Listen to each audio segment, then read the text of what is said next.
So, if you've been following the channel at all, you'll be very aware that I'm still trying to platinum Red Dead 2, and it is taking everything out of me. Like, I'm just at that point now where it's just repetition, and it is literally just go hunt this animal.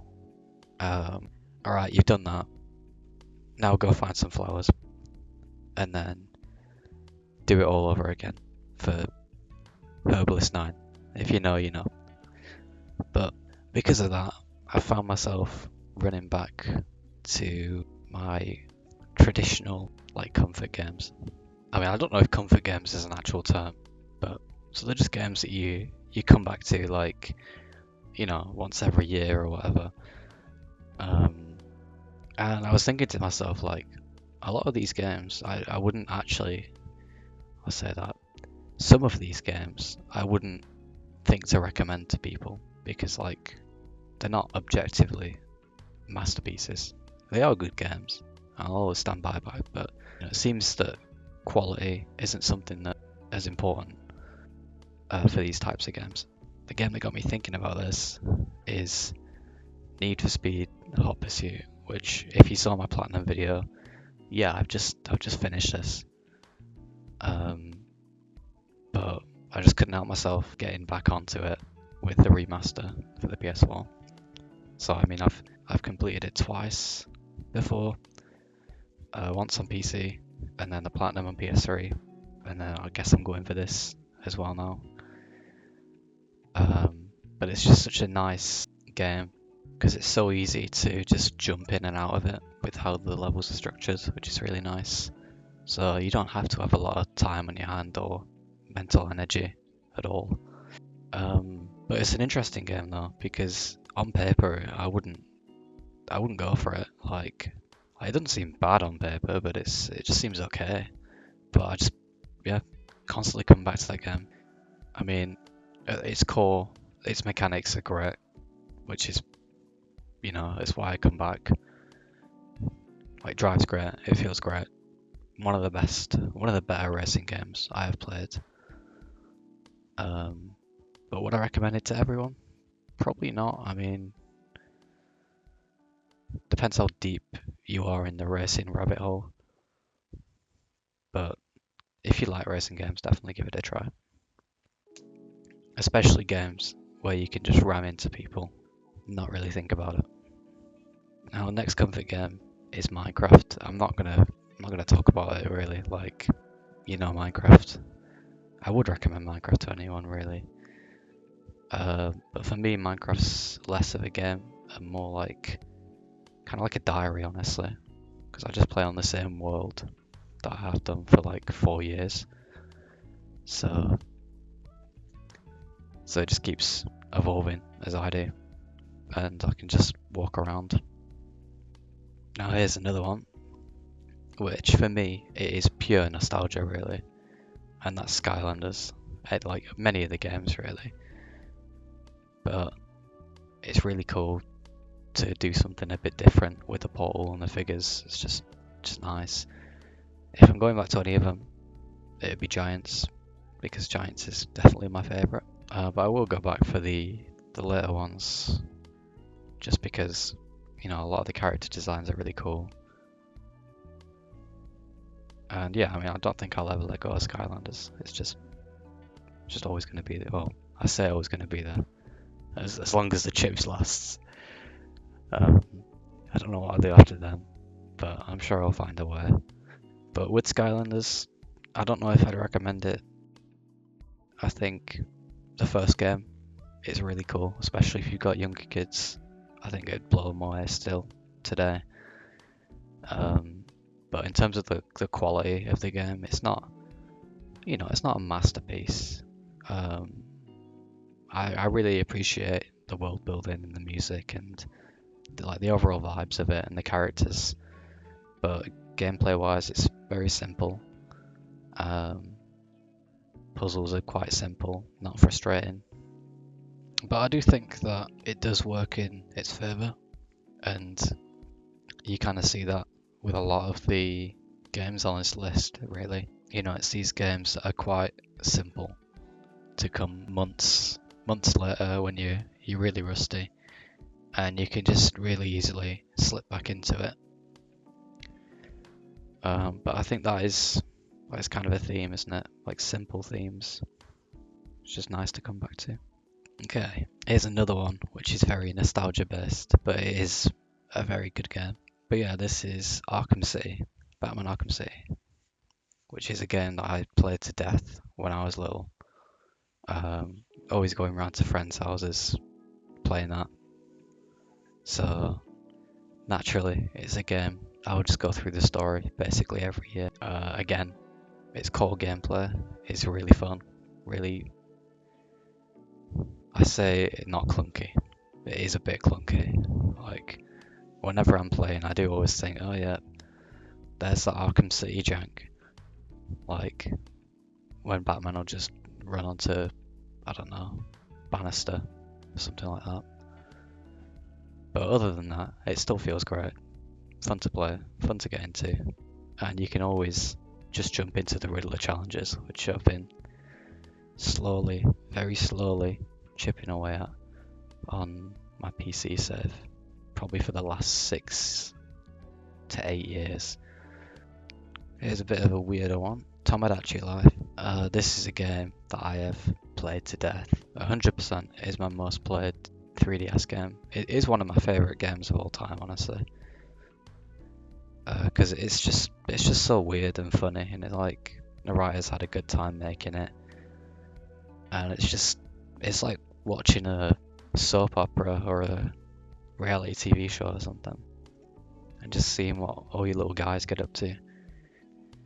But this is a game that I've been playing on and off on the same save for over a decade now. But it's something that I can't help myself just to come back and have a look at what my little islanders are getting up to. And I'm at a point in the game where there's literally there's not really anything for me to experience. Like I've seen all the dreams a gazillion times. I've got all the items, done all the, I've got like 25 houses or something on the island. So there's not really any goals to come back to it, but still very fun to just see what's going on. All of my Miis have aged. I've had like 10 birthdays that I've missed. Another one is Red Dead 2. I'm not going to touch on this too much because I've talked so much about Red Dead 2 on this channel, but I've talked about it on my Red Dead Online video, so if you want to watch that, go ahead. But the gist of it is I do just like popping back on, doing a bit of hunting in Red Dead Online, because it's just simple, again, good core gameplay, fun. You can just hop on for a short amount of time and then hop back off. Okay, Persona 5 is next, which is another game which I've talked about quite a bit. However, this is a game which you can't really just hop on and hop back off. I mean, I do in a way, because I do have a save, which is just in Mementos that I kind of play on every now and then, but it's a hard game to just hop onto. You need to dedicate a segment of time to actually get into the game. But again, the core gameplay, you can't beat it. Like I've not found any other game that really does turn-based battling as well as that. I mean, I've not played Obscure yet, so I might be in for a shock when I play that eventually.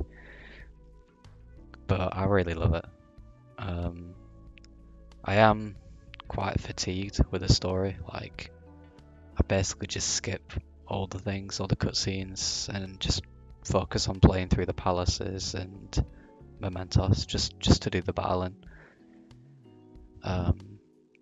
Which I do know you can get like SMT, but it is I do like the baton passes and like how it snowballs, because it's slightly different in SMT or in SMT3, which is what I've played. at least. But yeah, I always find myself coming back to it.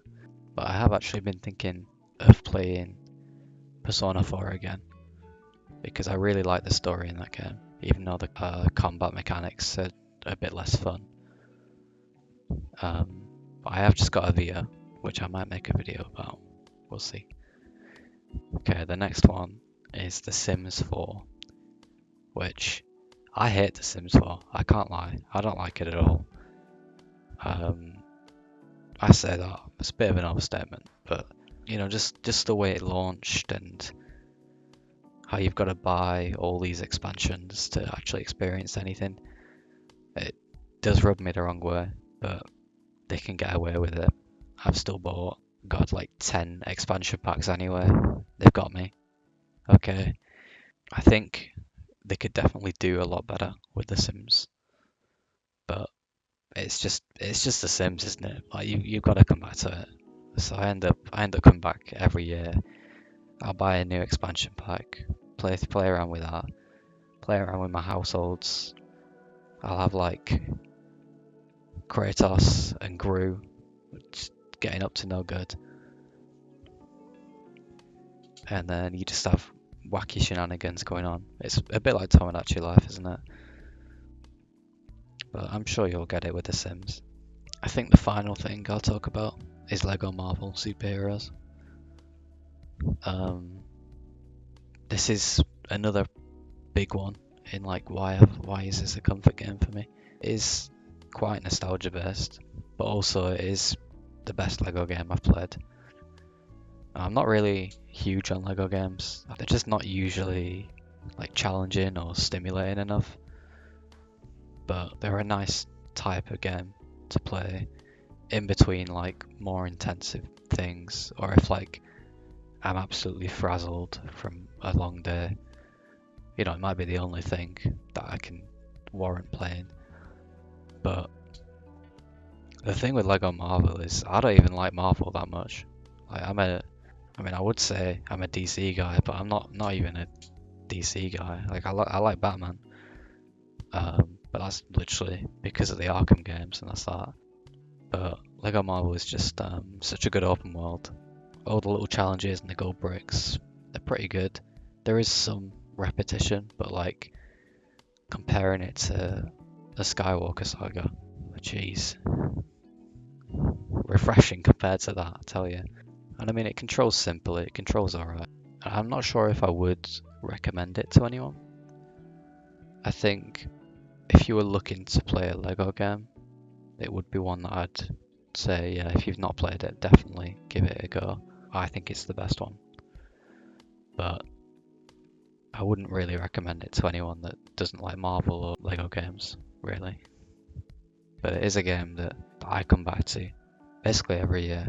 Like I've completed it like 3 times over, I think, maybe on the 360, Xbox One, and the PC, which says quite a bit because I'm not huge on Marvel or Lego. But yeah, I just felt like yapping about how my comfort games are just not necessarily about quality, even though they are all really quality games. Just how important games are that I suppose don't ask too much of you of. Like you can just jump in and jump out, and it's I feel like that's quite an overlooked aspect of like people reviewing games and stuff like that. People never consider, you know, I've got 30 minutes to play. What can I do? And yeah, I mean, none of these games are stinkers. Like, I mean, I wouldn't be playing them, would I, if I didn't think they were good? But I mean, just goes to show, like, you don't necessarily have to have the most depth ever or complex mechanics, and it can definitely like work in some games' favors to be a bit simpler. It's because it's so much easier to come back to. And yeah, I mean, games that are people's comfort games, they do stick around with them a lot more than like games that are good but you never, you know, like you only play them once. I think good examples like Rise Son of Rome. That's a good game. If you'd never played that, definitely give that a go. Weird Xbox One launch title, way ahead of its time graphically. But I would never play that game again. Like, you know, it's not like Need for Speed where I'm coming back every few months. But yeah, what's your weirdest comfort game? That's the question to leave you with. But yeah, thanks for watching.